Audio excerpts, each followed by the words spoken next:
आज हम पढ़ेंगे लेसन नंबर 10 इमारतें, चित्र तथा किताबें। ये क्लास सिक्स की हिस्ट्री का लेसन नंबर 10 है, जो आज हम एनसीईआरटी सीरीज़ के अंदर कवर कर रहे हैं। ठीक है, एनसीईआरटी सीरीज़ के अंदर हम ये कवर करने जा रहे हैं। इसके अंदर हम क्या पढ़ेंगे? इसके अंदर हम पढ़ेंगे इमारतों के बारे में, चित्र के बारे में और किताबों के बारे में। अगर इससे पहले कि आपने 9 वीडियो नहीं देखी, यानी कि लेसन नंबर 1 to 9 आपने नहीं देखा, तो बस जाएं और आप देख लें। ठीक है, तो स्टार्ट करते हैं लोह स्तंभ से। ये एक ऐसा स्तंभ है जो दिल्ली की मेहरौली की कुतुब मीनार के पास परिसर में खड़ा हुआ है, और ये शिल्पकारों की कुशलता का एक अद्भुत उदाहरण है। इसकी ऊंचाई कितनी है? 7.2 मीटर है, और वजन कितना है? 3 टन से भी ज़्यादा है। इसका निर्माण देखा जाता है तो 1500 साल पहले हुआ था। इसे बनाने के समय की जानकारी पर इसमें खुदे अभिलेखों से मिलती है। इसमें चंद्र नाम एक शासक का जिक्र है। क्या? एक राजा का जिक्र है जिसका नाम क्या है? चंद्र है। ठीक है, जो संभवतः गुप्त वंश के थे। और आश्चर्य की बात यह है कि इतनी शताब्दियों के बाद भी इसमें जंग नहीं लगा। ये ऐसा स्तंभ है। इसके अलावा ईंटें और पत्थरों की इमारतें हमें मिली। जो शिल्पकार कुशलता नमूने स्तूपों जैसी इमारतें देखने के लिए मिलती हैं, हमें कुछ स्तूपों जैसी इमारतें देखने के लिए मिलती हैं। ठीक है, और स्तूप का शाब्दिक अर्थ होता है टीला। हालांकि स्तूप विभिन्न आकार के थे, कभी गोल, कभी लंबे, कभी बड़े, कभी छोटे, है ना। अलग अलग प्रकार के स्तूप पाए जाते थे। तो स्तूपों के भीतर क्या होता था? एक छोटा सा डब्बा रखा होता था। उन डब्बों में बुद्ध के अनुयायी शरीर के अवशेष जैसे दांत, हड्डी, राख, उनके द्वारा प्रयुक्त की गई चीजें, ये सब मिलती थी।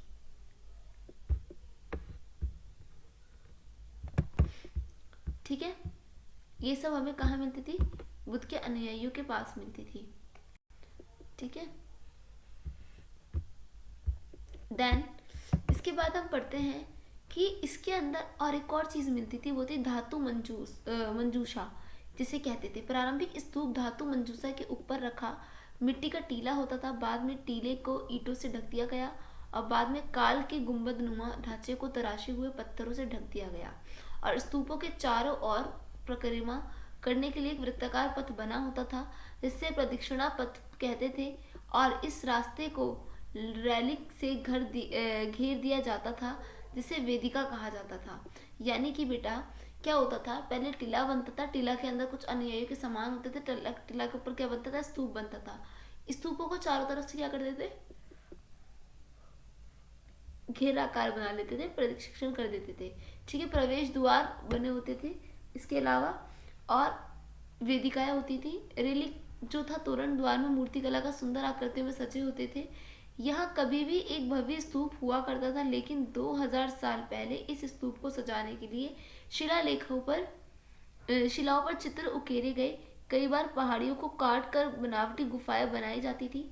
ठीक है, इसी तरह की गुफाओं में मूर्तियों का चित्र सजाया भी जाता था। इस काल के अंदर कुछ आरंभिक हिंदू का मंदिर भी निर्माण किया गया। मंदिर में विष्णु, शिव, दुर्गा जैसी देवी देवताओं की पूजा होती थी। ठीक है, तो हमें इस प्रकार के मंदिर मिले। हमें क्या क्या मिला भाई? हमें वो स्तंभ मिला। ठीक है, और फिर क्या मिला हमें? फिर हमें स्तूप मिला। ठीक है, और फिर क्या मिला हमें? फिर हमें मंदिर मिला।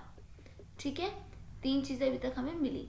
ठीक है, सांची का महान स्तूप मध्य प्रदेश में। इस तरह स्तूपों का निर्माण कई सालों तक चलता रहा, और स्तूपों की ईंटों का प्रयोग संभवतः अशोक के जमाने से, जबकि रेगिस्तान नोटा रेगिस्तान रेलिंग और प्रवेश द्वार द्वारा शासकों ने काल में जोड़े गए। ठीक है, तो ये अलग अलग हमें अमरावती का भी एक स्तूप था जो कि लुप्त हो गया। इसके अलावा अगर बात की जाए तो यहाँ पर कुछ हमें मंदिर भी मिले। मंदिर कैसे मिले? जिसके अंदर विष्णु भगवान की पूजा होती थी, शिव भगवान की पूजा होती थी, दुर्गा जैसी देवी की पूजा होती थी। महत्वपूर्ण भाग जो था इसका गर्भगृह था, जहाँ मुख्य देवी या देवता की मूर्ति को रखा जाता, जो वहाँ के मुख्य देवी देवता थे उनकी मूर्ति को रखा जाता था। इसी स्थान पर पुरोहित धार्मिक अनुष्ठान करते थे और भक्त पूजा करते थे, और अक्सर गर्भगृह के एक पवित्र स्थान के रूप में देखने के लिए मिलता है। ठीक है, इसके अलावा हम देखेंगे मंदिर जैसी ऊंचाइयों का निर्माण किया जाता था, है ना। 1500 साल पहले ये बनवाया गया था। प्रत्येक मंदिर पहाड़ी तराश कर बनवाया गया था। ठीक है, उत्तर प्रदेश के भीतर गांव का एक मंदिर है ये, जो बनवाया गया था। ठीक है, इसके अलावा आते हैं स्तूप। तथा मंदिर किस तरह बनाए जाते थे, कैसे बनाते थे स्तूप और मंदिर। कई आस्थाएं होती थी इनको बनाने के लिए, जिससे काफ़ी खर्च करना पड़ता था। लोग डोनेशन एक दूसरे की हेल्प करते थे, है ना, चैरिटी करके मंदिरों के लिए कंट्रीब्यूशन देना और उसके लिए स्तूप के लिए कंट्रीब्यूशन देना, ऐसे लोग करते थे। ठीक है, इससे इससे क्या होता था बेटा, एक स्थान से शिलालेखों को पहुंचना था और पत्थरों को काट काट कर तराशने के बाद खंबी दीवारों की चौखटों को और फर्शों को, छतों को आकार दिया और उस पर सही जगह पर उन्होंने, मुश्किल काम था बहुत ज़्यादा उस टाइम पर ये। ठीक है, इस तरह से शानदार ढांचों का निर्माण किया इन्होंने। एंड इसके अलावा शिल्पकारों को सारा खर्च संभवतः राजा रानी ही देते थे। इसके अतिरिक्त स्तूप और मंदिरों में आने वाले भक्त जो उपहार के साथ लाते थे, वे इमारत की सजावट की जाती थी। जो भी उपहार लाते थे तो उससे क्या होता था बेटा, इमारत की सजावट की जाती थी। और हाथी के दांत का काम करने वाले श्रमिक सांची के एक अलंकृत प्रवेश द्वार यानी कि तोरण द्वार को बनाने का खर्चा दिया उसने। ठीक है, और सजावट के लिए क्या करा, पैसे देने में व्यापारी कृषक माला की भी हेल्प की। ठीक है, अब हुआ क्या, तथा दीवारों पर खुदे हुए इसलिए जब तक तुम इन स्थानों को देखने जाओ तो याद रखना कि कितने प्यारे लोग इन्हें बनाने और सजाने में योगदान दिया था। यानी कि किसी भी चीज़ को आप देख रहे हो बना, या फिर उसको आप कैप्चर कर रहे हो, तो आप पहले ये सोचो कि उस चीज़ को बनाने में लोगों ने कितना योगदान दिया होगा। आते हैं नेक्स्ट टॉपिक पे, उन लोगों की चित्रकला। जहाँ पहाड़ों में सैकड़ों सालों तक दौरान कोई गुफाएं खोदी गई और इनमें ज़्यादातर बौद्ध भिक्षुओं के लिए बनाए गए विहार थे जो गुफाओं के अंदर थे। ठीक है, इनमें से कुछ चित्रों का सजाया गया, या उनके उदाहरण के लिए गुफाओं के अंदर अंधेरे की वजह से अधिकांश चित्र मशाले की रोशनी बनाई गई। यानी कि ये कि जो गुफाओं के अंदर चित्र बनाए गए हैं वो दिखते रहे, इसलिए मिसाल की योजना वहाँ पे बनाई गई कि चलो यार हम लाइब्रेरी के अंदर मिसाल रख लेते हैं जिससे कि हमें लाइटनिंग दिखे, है ना। इन चित्रों को हम देख रहे हैं, 1500 साल पुराने चित्र हैं ये सारे। ठीक है, देन इसके बाद आते हैं पुस्तकों की दुनिया में। अगर हम 1800 साल पहले जाएं तो 3 महाकाव्य सिपल्दी कराम की रचना इलाके नामक कवि ने की। इसके कोवलम नाम से एक व्यापारी की कहानी। एक बुहार में रहता था, अपनी पत्नी कन्नगी की उपेक्षा कर वह एक नर्तकी माधुरी से प्रेम करने लगा। यानी कि एक पूरी दुनिया, पुस्तकों की दुनिया के अंदर कई प्रेम कहानियां हैं, कहीं तो वेदों के बारे में है, कहीं पे नॉलेज है, कहीं पे मेडिसिन है। तो ये इस प्रकार की पुस्तकों की कहानियां और पुस्तकों से बड़ी प्रचलित हुई। मतलब जो बहुत ज़्यादा शॉक्ड नहीं हो जाते कि हाँ भाई पुस्तकों की दुनिया ही कुछ है इसमें, तो वो चीज़ें यहाँ पर होनी शुरू हो गई। कवि को किस में इंटरेस्ट हो गया, पुस्तकों की दुनिया में इंटरेस्ट हो गया। ठीक है, अंतिम महाकाव्य था मणि मेखलाई, करीब 1400 साल पहले सनत्तर द्वारा लिखा गया। सनत्तर कौन था, एक कवि था या राइटर था, ठीक है, उसके द्वारा लिखा गया ये। और इसमें कोवलन माधवी की बेटी की कहानी है। रचनाएं ये कि सदियां पहले खो गई थी और पांडुलिपि दोबारा लगभग 100 साल पहले मिली है। ठीक है, तो इस प्रकार से आप लिख सकते हो आंसर्स को अपने। ठीक है, और अन्य लेख जैसे कालिदास संस्कृत वगैरह में जो लिखते थे वो लोग कौन थे।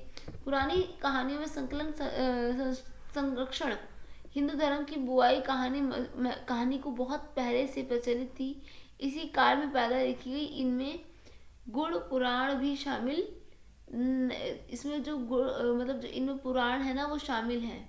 ठीक है, और पुराणों का शाब्दिक अर्थ है प्राचीनतम पुराणों की विष्णु शिव दुर्गा पार्वती इन देवी देवताओं से जुड़ी हुई कहानियां पुराण कहलाती हैं। ठीक है,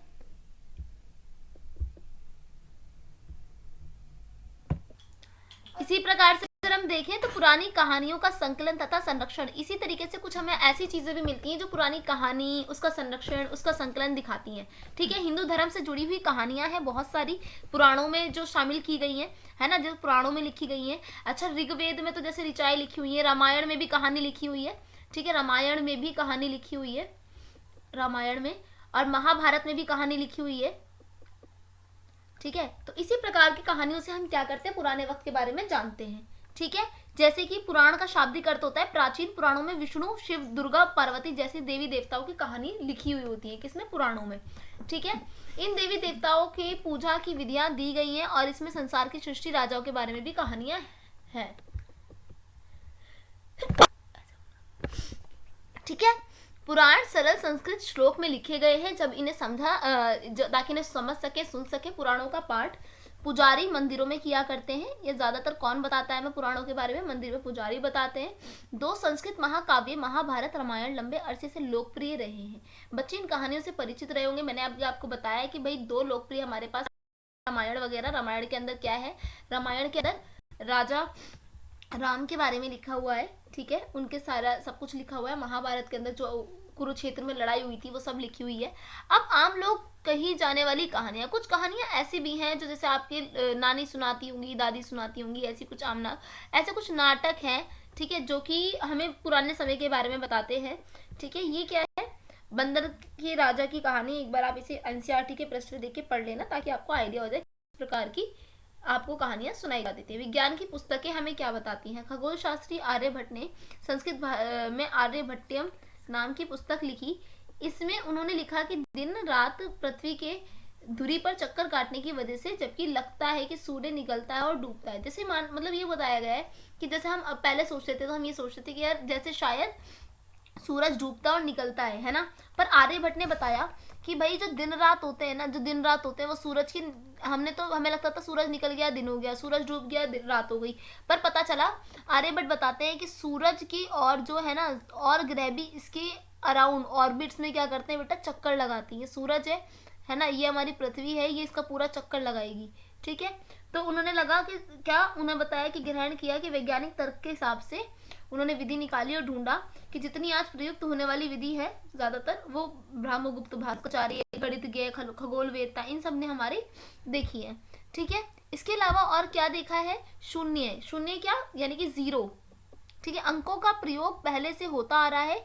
अब भारत पर गणित के शून्य के लिए नए चिन्ह का आविष्कार किया गया। गिनती की पद्धति अरबों द्वारा अपनाई गई तथा यूरोप में भी फैल गई। आज पूरी दुनिया में प्रयोग है। शून्य किसने दिया? शून्य भारत ने दिया। भारत ने क्या दिया? शून्य, यानी कि भारत ने 0 दिया। अगर भारत 0 ना देता तो शायद किसी को गिनती ना आती, ऐसा बोला जाता है, ठीक है। शून्य किसने दिया? जो आप 0 लिखते हो वो किसने दिया? आर्यभट्ट द्वारा भारत द्वारा दिया गया है। कहते ना इसमें कहावत भी आई थी, शून्य दिया जब भारत ने दुनिया को तब गिनती आई, ठीक है। इसके अलावा और क्या? आयुर्वेद चिकित्सा विज्ञान की प्रज्ञाति जो प्राचीन भारत में विकसित हुई। प्राचीन भारत में आयुर्वेद के 2 प्रसिद्ध चिकित्सक थे।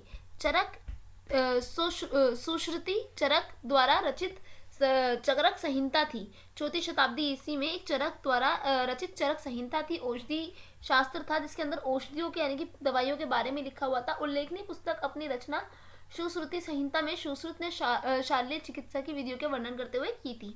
यानी कि जो सुश्रुत संहिता है लिखी गई थी उसके अंदर इसके बारे में लिखा गया था, ठीक है, उद्योग शास्त्र के बारे में। आ जाओ अब थोड़े से क्वेश्चन कर ले, ठीक है। मिलान करना है आपने।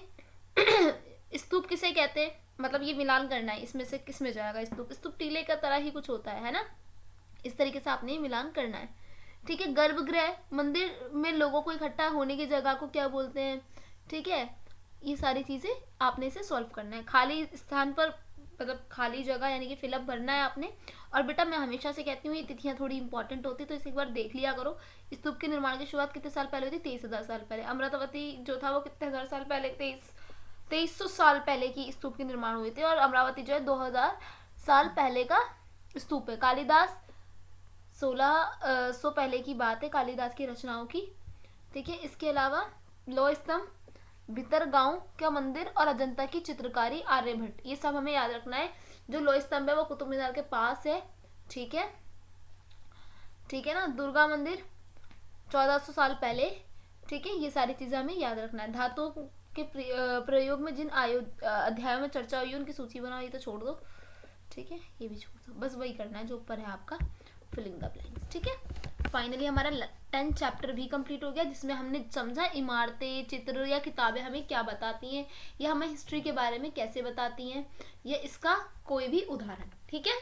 So let's go. चलो चलते, ठीक है। और अब हम मिलते हैं नेक्स्ट क्लास में, नेक्स्ट सीरीज के अंदर, जिसमें हम कवर करेंगे आपकी पॉलिटिकल साइंस, ओके।